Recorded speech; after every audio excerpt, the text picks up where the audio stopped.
Hi, I'm Lynda Carter, and I'm here to answer your questions. First question, what is it like portraying the President of the United States?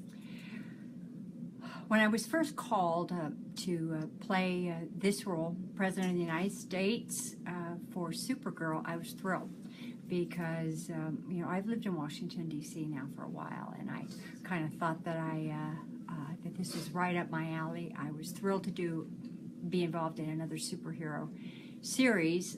I love Melissa, and I think she does a great job on it. And so I thought playing the President of the United States was going to be right up my alley. How is it working with the Supergirl cast? Well, when I first started in playing, Wonder Woman, there were not very many women playing on the sets. And when I first walked on the set,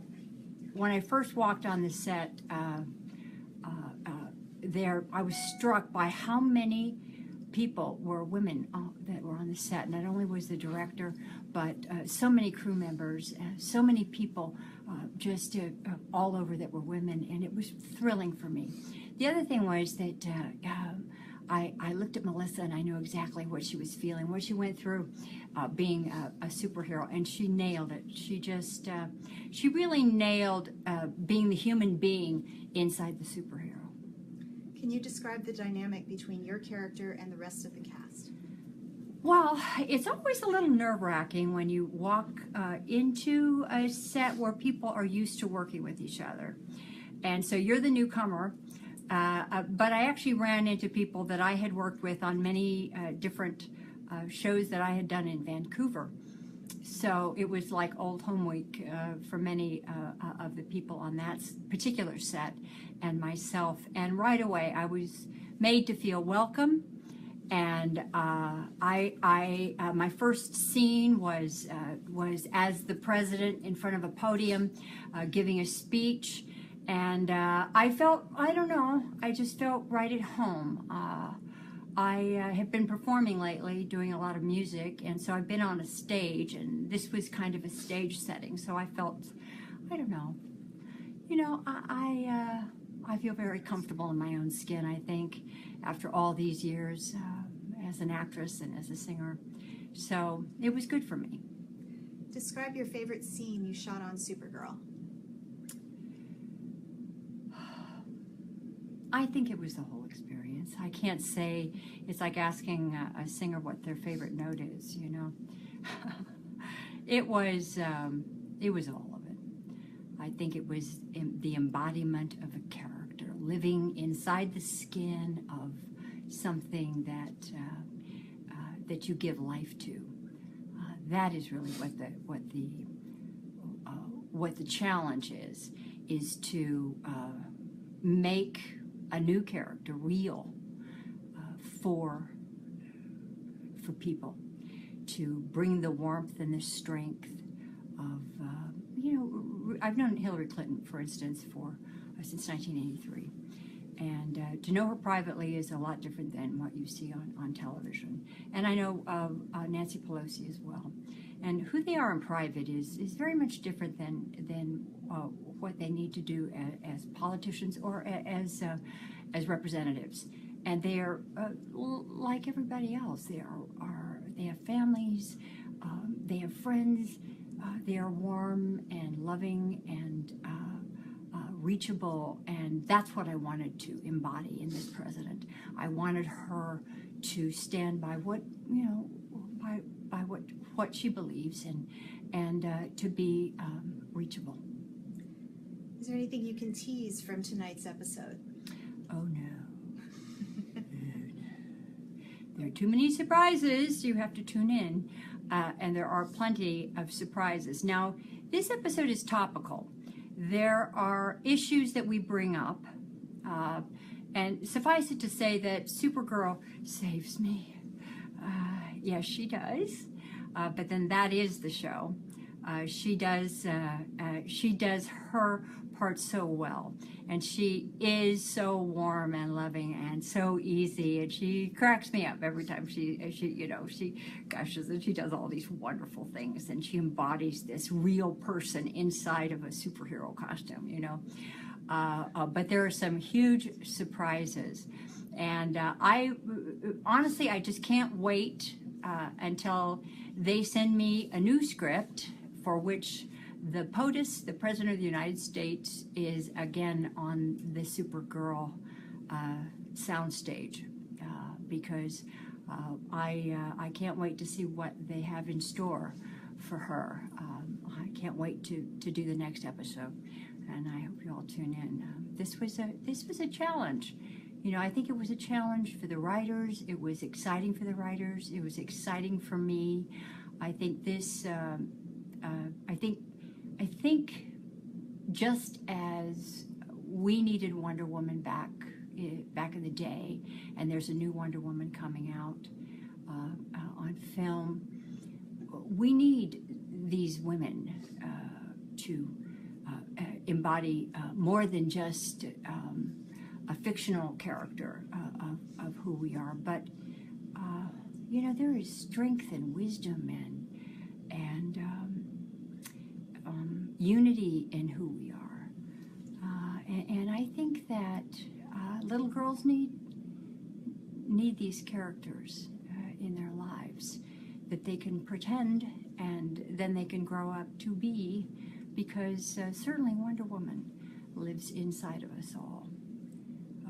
I've watched the faces of many thousands and thousands of women over 40 years when I first did Wonder Woman. And I thank all of you, regardless of your political beliefs. I don't mean to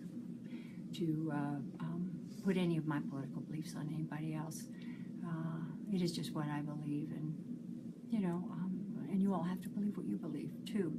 But I do believe that the character I played embodies us all, and I'm so happy to be a part of another show. So come on, ask me some other questions. What is your favorite Wonder Woman memory? There are so many. I think one episode that I did, I almost got fired because early on there was when you shoot, particularly back then, there wasn't CGI, there weren't a lot of there weren't computers too much way back back then, and so a lot of the stunts and things had to be done almost for real. So we were in a canyon, and we were losing the light, and we had a helicopter, and we weren't able to go back. It's very expensive, and the camera couldn't get back far enough. So I jumped in instead of the stunt double, and grabbed a hold of the helicopter as it shot into the air. And of course, the producers were a little bit upset with me because I sort of jeopardized the whole future of the show. But it was a great shot. Compared to how you played Wonder Woman in the series, yeah. If you were able to play her today, would you change anything about her or your portrayal? Of course I would. I think I would have. I think I would have liked to be a little more topical in terms of women's issues, but they were really afraid back then of. It started out being kind of more of a feminist thing, and then I think they backed off because they were afraid of antagonizing people. But this is the 70s, and the women's movement was very vocal, and so they wanted to back off of that, and I didn't have any power, so you kind of had to go along with it. I have been vocal, of course, since, as you could probably tell from this Facebook posting, and again, I apologize if I've offended anyone, and I do believe in the loyal opposition, let's say, and I have faith in our political systems. But I would have been a little more. I would hope that we had a little more. That we had a little more things that were actually topical, and I wish that Diana Prince could have been a little more forward-thinking. If you could play a DC hero or villain besides Wonder Woman, who would you choose? A DC. Oh, it's always fun for an actress to play. It's always fun for an actress to play a bad guy, you know. But I don't think I want to be a superhero villain. Or villain. Or villain? Superhero or supervillain. If you could play one of the DC canon of characters besides Wonder Woman. I don't want to play a DC canon superhero villain except for Wonder Woman. You know, it's like, you know, why would I do that, right? What do you think? I would love to hear what you think. I mean, Catwoman? Or is that not DC? That's DC. That's DC, okay. I don't think so. I don't think I'd be a good Catwoman. I couldn't play Supergirl. I can't think of a thing. Who do you consider a superhero in your life? Well, you know, I think that any and all women that run for public office are superheroes because they get lashed. They seem to really, I don't know, they really seem to get it. And I think it takes an awful lot of courage for women to run, and they're held to a different standard. I mean, if you know, if women had any of the baggage that some men have in political life, they wouldn't have any chance at all. And if you held them up to the scrutiny that well, men seem to get away with a lot more than they ever allow women to. So I think that we all need to get a grip and elect. Women need to come together. We need to elect more women to the Senate and to Congress. There are only 19 women, and I don't think that's representative of anything in our country. You know, there have been some people that have wanted to repeal the 19th Amendment, if you can believe it. And we need to come together, ladies. We really do. You know, I'm getting older, and we need to depend on all of you that are coming up behind us to do something important, and to elect women to the Congress and to the Senate and in your state houses for women and families. And it's important. We need to be represented. And I want you also to remember that Wonder Woman is real. She lives in you. I realize that when I've received the cards and the letters from you over 40 years, and I've heard the stories that you've sent me. I've read pretty much every one, and it's impacted me in a way, which is why I still talk about her. I recently went to the UN and am going to do some work globally to help women, and it's because you know, you made Wonder Woman live. You did it because you made the she in Wonder Woman become the we. You made her real. You made her every woman. You know, we are the mothers of all mankind, and don't ever forget it. We are the mothers of all mankind, and we need to be represented, and we need to fight for our rights and for our voices to be heard all over the world. Okay, and last question. Do you have any other projects you're working on that your fans can look forward to? You know, I was in Nashville recently, and I'm starting a new album.